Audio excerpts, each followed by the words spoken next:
Voluntary health association of ত্রিপুরার উদ্যোগে বুধবার শিশু অধিকার সংক্রান্ত একদিনের কর্মশালা অনুষ্ঠিত হয় আইএমএ হাউসে।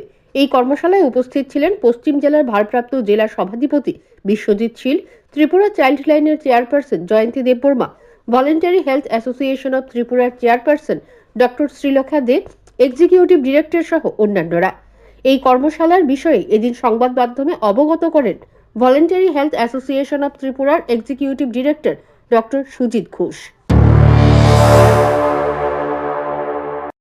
স্টেট লেভেল ওয়ার্কশপ করছি স্টেক হোল্ডার্স ওরিয়েন্টেশন। এখানে বিভিন্ন পঞ্চায়েতের রিপ্রেজেন্টেটিভরা আসছেন, বিভিন্ন এনজিও থেকে আসছেন, সামাজিক সংগঠন যারা চাইল্ডের ইস্যু নিয়ে কাজ করেন, তার বিভিন্ন commission, Tripura state commission for child rights, তারপর আমাদের চাইল্ড ওয়েলফেয়ার কমিশন, আবার বিভিন্ন ইউনিভার্সিটি যারা চাইল্ড ইস্যু নিয়ে কাজ করেন, চাইল্ড মেন্টাল হেলথ নিয়ে সাইকোলজি ডিপার্টমেন্ট, সবাইকে নিয়ে একটা ওরিয়েন্টেশন করা হয়েছে। আজকে অলরেডি বাল্যবিবাহ মুক্ত ভারত একটা ক্যাম্পেইন সারা ভারতবর্ষে চলছে 31 মার্চ অব্দি।